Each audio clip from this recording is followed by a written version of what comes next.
নমস্কার। সনাতন ধর্মকথা চ্যানেলে আপনাদের সবাইকে স্বাগত। আজ শুভ অক্ষয় তৃতীয়া।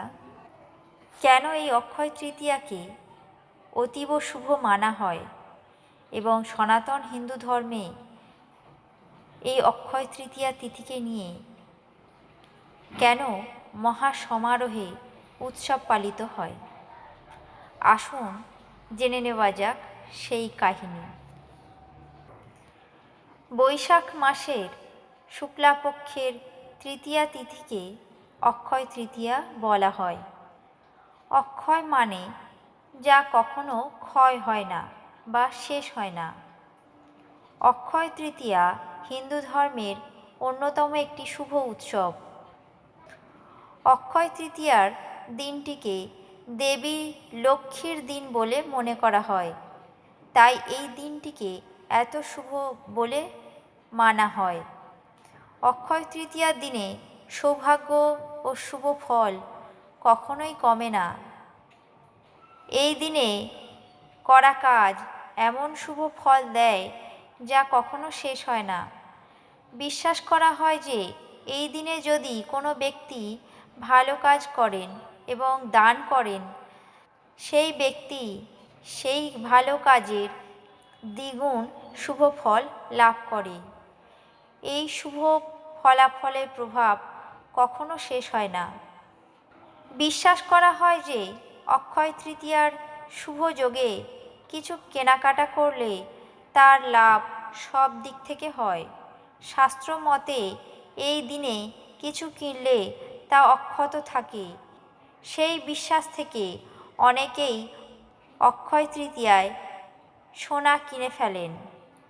অক্ষয় তৃতীয়ার মাহাত্ম্য হল, কোনো ভালো কাজ করলে তার কখনো বিনাশ হয় না। অক্ষয় তৃতীয়ায় যা করা হয় তা সারা জীবন অক্ষত থাকে। জপ, যজ্ঞ, পিতৃতর্পণ, দান, পুণ্যের মতো কাজ এই দিনে করা খুবই শুভ। অক্ষয় তৃতীয়াকে ঋষি পরশুরাম জয়ন্তী বলে মনে করা হয়।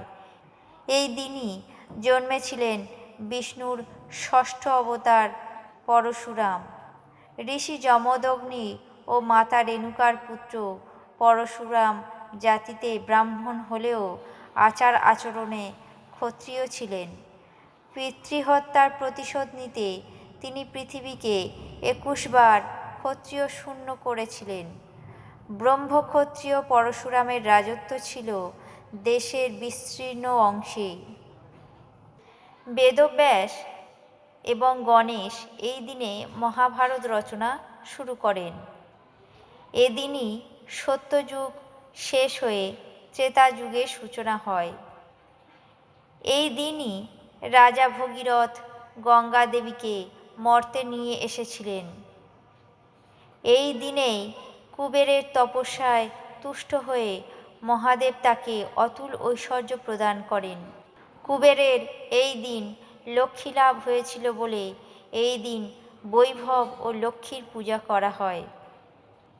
এই তিথি হতে পুরীধামে জগন্নাথ দেবের রথযাত্রা উপলক্ষে রথ নির্মাণ শুরু হয়। অক্ষয় শব্দের অর্থ হল যা কখনো ক্ষয়প্রাপ্ত হয় না। বৈদিক বিশ্বাসানুসারে এই পবিত্র তিথিতে কোনো শুভ কার্য সম্পন্ন হলে তা অনন্তকাল অক্ষয় থাকে। কেদার, বদ্রী, গঙ্গোত্রী, যমুনোত্রী যে মন্দির 6 মাস বন্ধ থাকে, এই দিনেই তার দ্বার উদ্ঘাটন করা হয়। দ্বার খুললেই দেখা যায় সেই অক্ষয় দ্বীপ যা 6 মাস আগে জ্বালিয়ে এসেছিল। আধুনিককালে এই তিথিতে সোনা বা রূপার গয়না কেনা হয়। মনে করা হয় যে শুভ অক্ষয় তৃতীয়ার তিথিতে রত্ন বা জিনিসপত্র কিনলে গৃহে শুভ যোগ হয়, সুখ শান্তি ও সম্পদ বৃদ্ধি হয়। এই অক্ষয় তৃতীয়ার দিনই হস্তিনাপুরের রাজসভায় দ্রৌপদীর বস্ত্রহরণের চেষ্টা করেছিলেন দুঃশাসন। দ্রৌপদীর প্রার্থনায় সাড়া দিয়ে অদৃশ্য হয়ে রাজসভায় প্রবেশ করে তাকে অনন্ত বস্ত্র প্রদান করেন শ্রীকৃষ্ণ। এই অক্ষয় তৃতীয়ার দিনই দেবী অন্নপূর্ণার আবির্ভাব হয়েছিল। অক্ষয় তৃতীয়াতে শ্রীকৃষ্ণের সঙ্গে দেখা হয় বাল্য সখা সুদামার।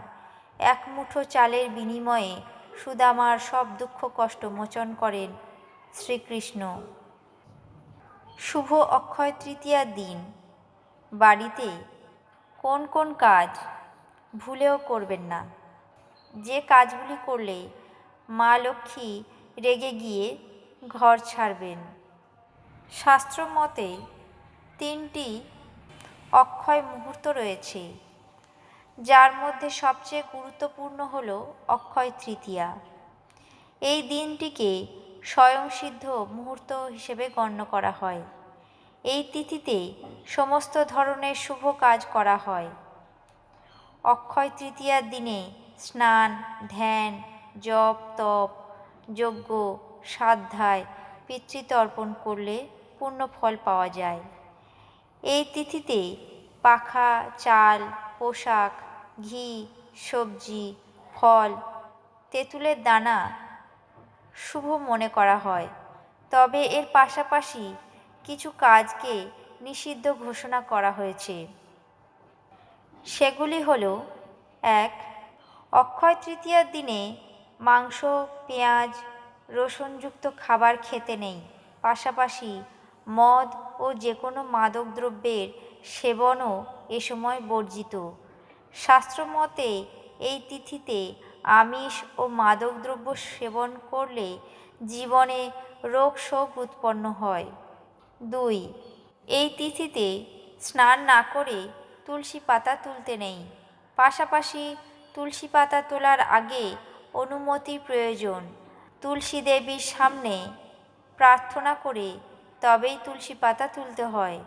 কিন্তু অক্ষয় তৃতীয়ায় অনুমতি ছাড়া তুলসী পাতা তোলা নিষিদ্ধ, না হলে মা লক্ষ্মী রুষ্ট হয়ে যান। 3. অক্ষয় তৃতীয়ার তিথিতে বাড়ি নির্মাণের কাজ করতে নেই, তবে গৃহপ্রবেশের জন্য এই তিথি সবচেয়ে উপযুক্ত। 4. অক্ষয় তৃতীয়ার দিনে শরীর ও ঘর নোংরা রাখা উচিত নয়, কারণ এই তিথিতে মা লক্ষ্মীর পূজা করা হয়। 5. শাস্ত্রমতে অক্ষয় তৃতীয়ায় ভুলেও খালি হাতে বাড়ি ফিরতে নেই। খালি হাতে বাড়ি ফিরলে উন্নতি ও সমৃদ্ধি কিছুই হয় না। 6. এই তিথিতে রাগ, হিংসা, কটুবচন বা পারিবারিক কলহ এড়িয়ে যাওয়া উচিত। এসবই অশুভ ফল প্রদান করতে পারে। অক্ষয় তৃতীয়াতে কি করা উচিত? যুধিষ্ঠিরের প্রশ্নের উত্তরে কৃষ্ণ জানিয়েছিলেন যে অক্ষয় তৃতীয়ার দিনে সৃজনশীল সাংসারিক কাজ করলে পুণ্য লাভ করা যায়। শুভ অক্ষয় তৃতীয়ায় সোনা কেনা অত্যন্ত শুভ। এছাড়াও ভূমি, বাড়ি ক্রয় করতে পারেন। এই তিথিতে মহিলারা নিজের পরিবারের সমৃদ্ধির জন্য উপবাস করেন। অক্ষয় তৃতীয়া লক্ষ্মীনারায়ণ পুজো করা হয়। এই তিথিতে নিয়ম মেনে পুজো করলে সমস্ত মনস্কামনা পূর্ণ হয়। এই ছিল অক্ষয় তৃতীয়া তিথির সম্পূর্ণ মাহাত্ম্য। আপনাদের কেমন লাগলো তা অবশ্যই কমেন্ট বক্সে জানাবেন। চ্যানেলটিকে সাবস্ক্রাইব করবেন, লাইক করবেন, শেয়ার করবেন। ধন্যবাদ।